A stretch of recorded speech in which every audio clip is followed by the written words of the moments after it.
Nowadays, ayahuasca and mushrooms are in the spotlight of the psychedelic healing stage. Everyone has at the very least heard about them, but many have tried them, are raving about their experiences, and recommending these medicines to their friends. There has been an even stronger interest in them, especially since Michael Pollan's How to Change Your Mind docuseries aired in Netflix. Even the people that you would expect the least to be interested in psychedelics started talking about them. But what about the San Pedro Cactus? Some people have heard of it, but it is definitely talked about much less than ayahuasca. So, out of popular request, I decided to give this beautiful plant the center stage today. We will talk about what it is, what are its effects, and in which ways it brings healing into our lives and deepens our connection with our hearts. Let's get right into it.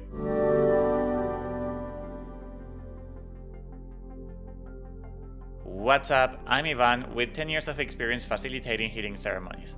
And even though in this channel I mostly talk about ayahuasca, in the ceremonies that I hold, this cactus plays an essential role in helping people do their healing. As a matter of fact, I can't even imagine serving ayahuasca without serving San Pedro the next day, because they work so wonderfully together, like allies assisting one another in maximizing the results of the ceremony much more than if they would be served separately.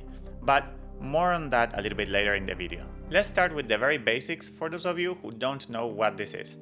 This healing, mind-altering plant is a cactus. It is mostly known by the name given by the conquistadors who came to the Americas in the 15th century holding the Bible in their hands.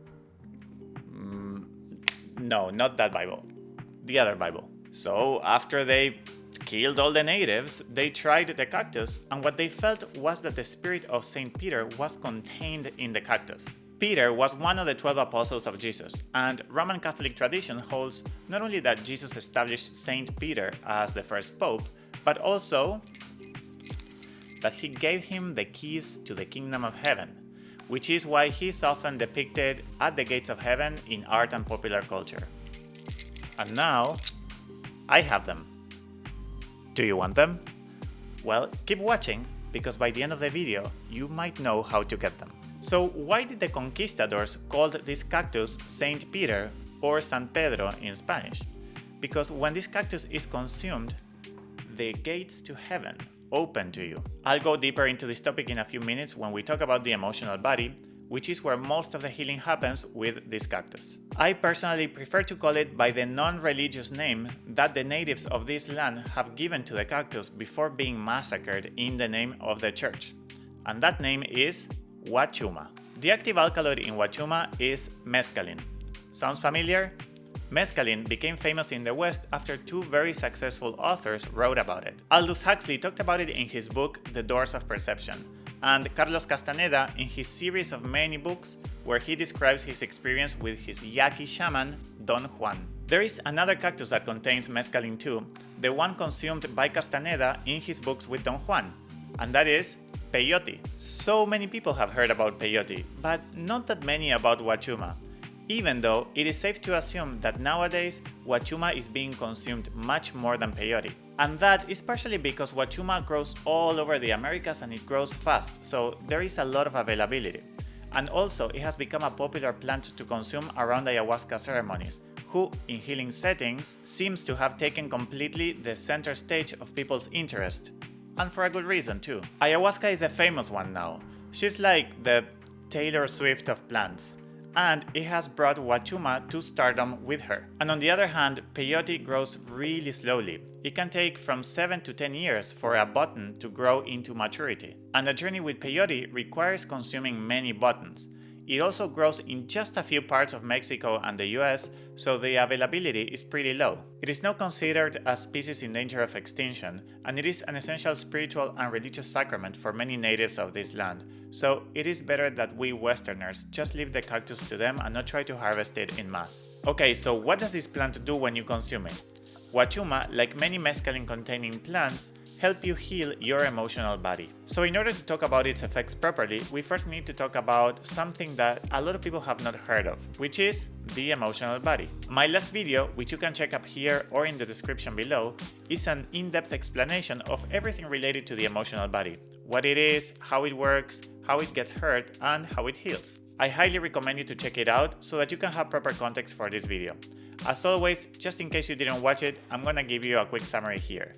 Yet, I do recommend you to go check out that first if you have the time. When we are talking about the emotional body, we're talking about the part of us that holds and carries our emotions. Just like our physical body is the vessel that holds our organs and bones, and our mind body is the vessel that holds our thoughts and memories, our emotional body is the vessel or the container for all of our emotions. Basically, the place within us where all of our emotions live, which of course is not physical. The emotional body is the result and the cause of the neuronal connections that allow for emotions to exist. Yes, it is both the result and the cause of those connections. The answer to the question, who are you? It's called self-identification. And most people self-identify with their bodies, meaning that this is what they think they are or who they are if you ask them, who are you? Other people identify more with their thoughts, meaning that if you ask them, who are you? They think that they are that little voice inside their mind. Last, some people identify more with their emotions, even though that's the minority. The truth is that we are not our bodies, our minds, or our emotions, but the result of all of those things put together. And even that is a very simplistic view of the self, but that is a conversation for another time. Now that we know what our emotional body is, in order to understand what this cactus does, we first need to understand that our emotional body, just like our physical body, can get hurt, and that can lead to diseases like depression, anxiety, or personality issues. Now, we all know how the physical body gets hurt, with a cut, the infamous pinky toe against the furniture, or a bacterial infection, or a piano falling off of a balcony. But how does the emotional body get hurt? This one is not as obvious to many people. Of course, like we talk a lot about in this channel, it is all about trauma or emotional needs not being met. But the details of your trauma are different than mine. Yet, they share the same reason of how they hurt our emotional body. Are you ready for it? The emotional body gets hurt when certain emotions go unprocessed. That's it. It doesn't get simpler than that. The emotional body gets hurt when certain emotions go unprocessed. If any emotion shows up and you manage to process it, then your emotional body goes unharmed. And if for whatever reason you can't, then your emotional body suffers. Now, what could those reasons be? Two of them. Either the emotion is too intense to be processed in the moment, or the emotion is not being welcomed or properly held by the person that emotion requires to be held by. And just like a physical injury needs to be treated, an injury in our emotional body needs to be treated too. So if our emotional body gets hurt when emotions go unprocessed, healing involves processing those unprocessed emotions. This can be a pretty complicated and delicate process, but it is ultimately as simple as processing the unprocessed to do what we need to confront and release those emotions that have been stored in our emotional body. And to do that, we first need to bring them to the surface, something that can be very challenging to do, especially if we don't know those emotions are there to begin with. What can make this process even harder is that certain emotions, like shame, can cover and protect other emotions, making it harder to access and process them. This is why it is essential to have a safe and supportive environment to heal our emotional body. So, going back to Huachuma, one of the magical ways in which this plant works is that it seeks and finds those unprocessed or unaware emotions that are stored within us. What's fascinating is that those emotions are usually the hardest to reach because they are just too deep for us to access without any external help. And here is where Huachuma plays a big part in assisting us to reach them. We talked about processing what's unprocessed, but how do we do that if those emotions are hidden, unaware, or out of reach? And what about those that are somewhat within reach, but they are just too painful and we experience natural resistance to look at? For example, you could be aware that your parents were abusive to you and how hard that was, but you might not be aware that you actually have stored anger within you. That anger might be just too painful to be in touch with, so it is protected in one way or another, either by disconnecting your emotional body in that part or by doing some form of emotional bypassing, like saying, I know my parents had a hard childhood and were really traumatized and they did the best they could. That is called emotional bypassing, not because those things are not true, they are, but because they might be using that truth not to tap into their compassion toward their parents, but to protect the inevitable anger that would arise if we wouldn't be thinking on how hard they had it, an anger that might be just too painful to get in touch with. So the person isn't really being compassionate. What they really are doing is being protective of their pain. Of course, all of that is happening unconsciously. So what Huachuma does is he finds that for you and presents it. And this is one of the ways in which the process of healing your emotional body starts. It doesn't necessarily finishes it though. When a doctor gives you the diagnosis of your disease, that doesn't automatically heal it, but now you know, and knowing will help you start the process of healing it. Without awareness of it, then the process can't even start. Huachuma does the same thing. Here is the emotion that you didn't even know that it was there. Well, now you do. Healing the emotion starts there. But that is not everything that Huachuma does. It isn't just an emotion seeker.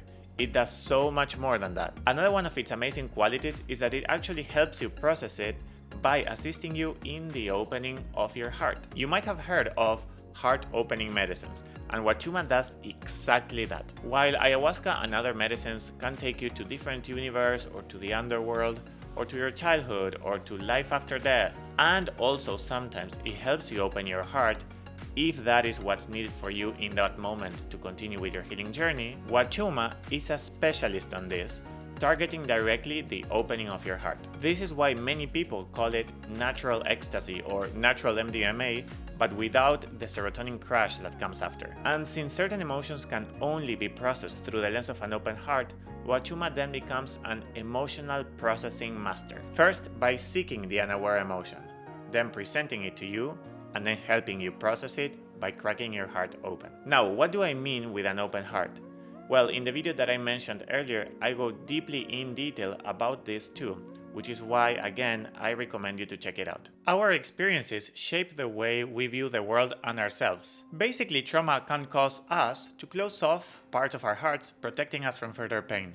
However, this closure can also prevent us from fully experiencing love and connection. I believe that our hearts are divided into thousands of little doors, each one of them representing a little piece of our hearts that could be open or closed. Closing our hearts is a necessary protective mechanism, but it is also important to recognize when these mechanisms are no longer serving us, because it is very likely that they are protecting us against threats that are not there anymore. As we grow and accumulate life experiences, we develop new tools and perspectives that can help us heal old wounds. It is okay to close our hearts, but we should also be willing to open them back again when the time is right, which is the same to say when we are ready, and not necessarily before that. Living with an open heart allows us to experience life more fully, with more joy and magic.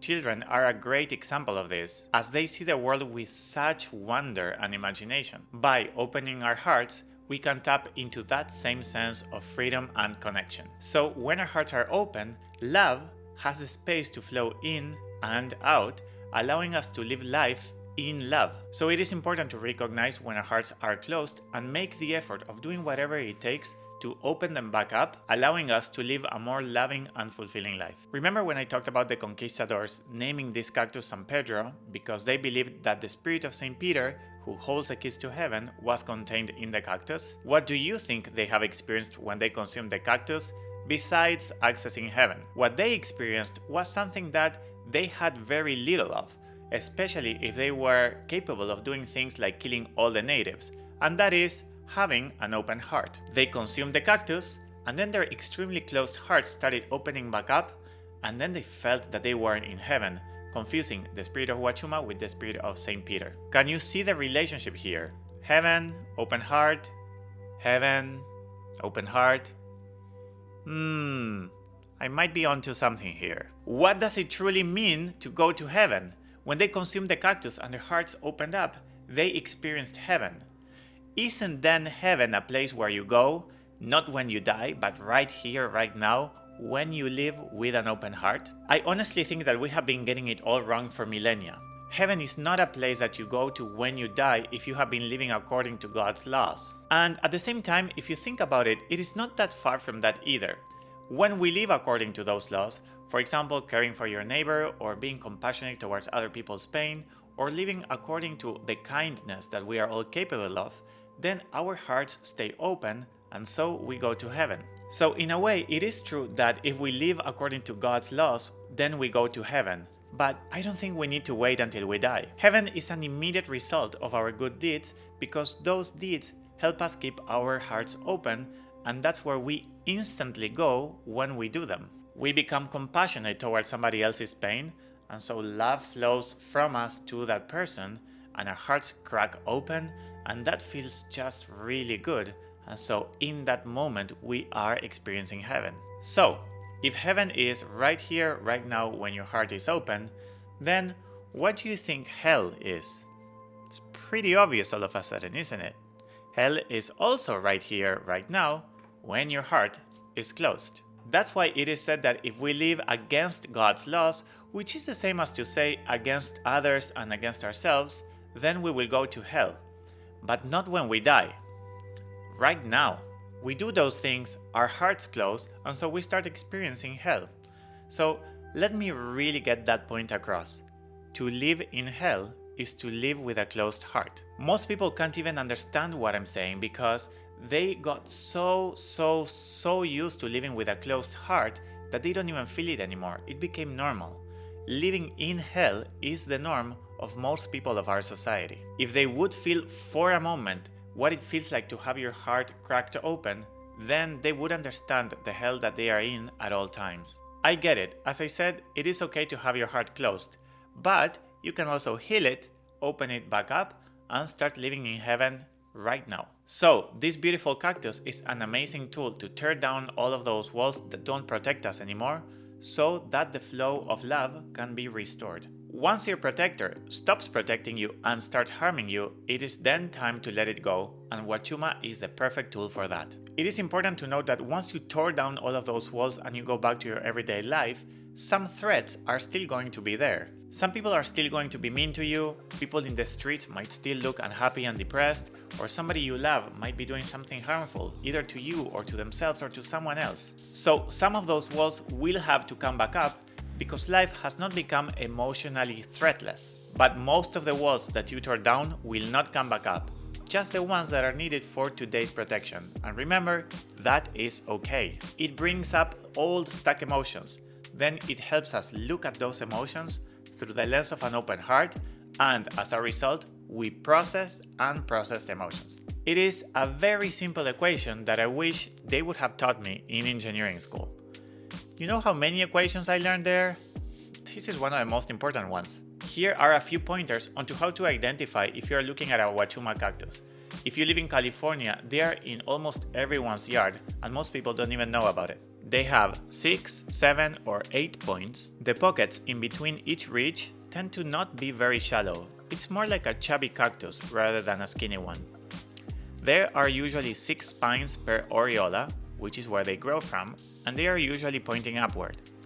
They have these really big flowers, which, like most cacti, they bloom at night. They can grow in massive amounts, as you can see in these pictures, which is why it is also so abundant and more commonly used than peyote. It is called a masculine plant. I'm not sure exactly why. I have no idea what people see there. Anyway, jokes aside, it does have a masculine approach to healing. It is very direct. Ayahuasca has all the aspects of the feminine. For example, it is usually done at night. It is mostly an inward experience. It is very yin. It is experienced by most people as a feminine motherly spirit that speaks to them. It heals many times in indirect ways, needing to decode her sometimes pretty complicated messages, or saying things like, I'm gonna take you this way. Oh no, I actually changed my mind and I'm gonna take you this way. I'm like the ocean. I'm everywhere and nowhere at the same time. One day you'll get it.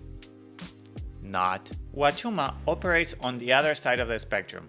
It is mostly used during the day, it can be very social and outward, very young, and it is experienced by a lot of people as something called the divine masculine. Rather than being like the ocean everywhere and nowhere at the same time, it is more like the boat cutting through the ocean, yet being supported and sustained by it. You know what's really interesting about this, and this will tell us a lot about where our society is at, is that many times after the experience, people tell me the following: I didn't get it, why is this masculine?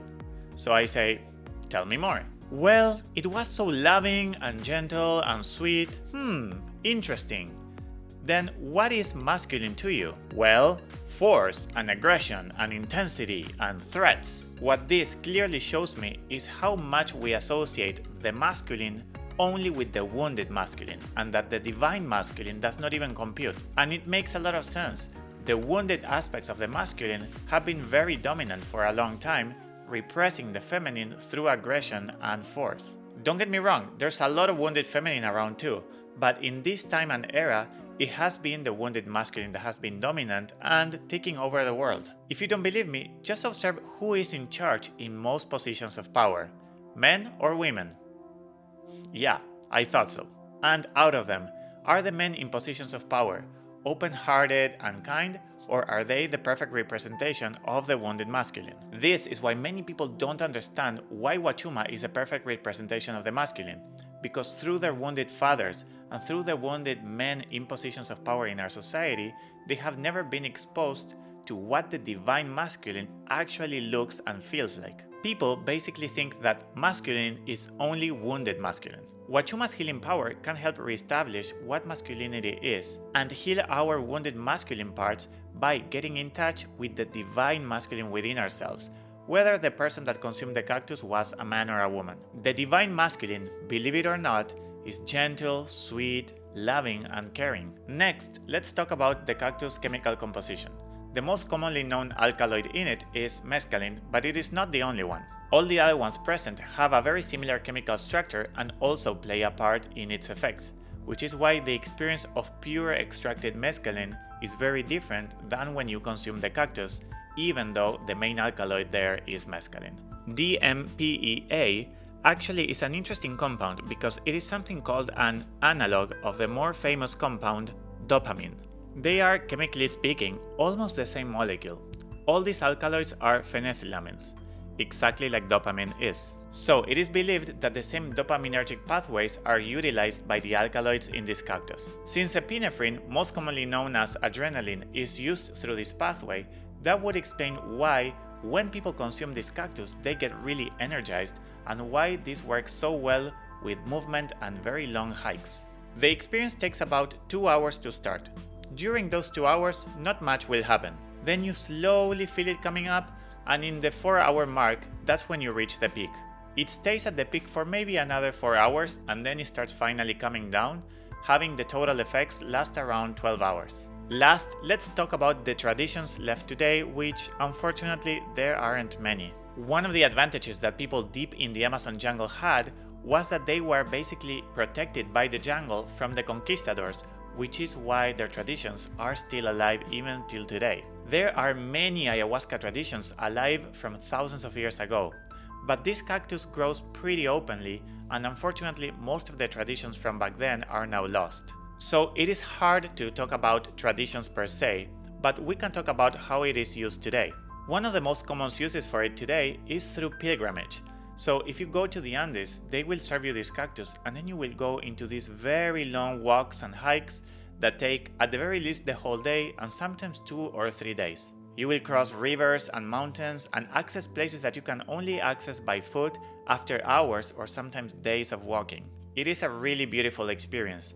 They will pray to the mountains and pray to the rivers and pray to the birds, and each shaman will have their own unique way of doing it. Another common use is by doing ancestry clearance.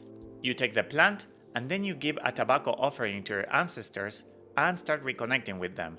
And you can get direct messages from those who came before you about yourself, about your lineage, and the way in which you are living your life. And last for now, as a diagnosis tool where it is not you who takes the cactus, but the shaman.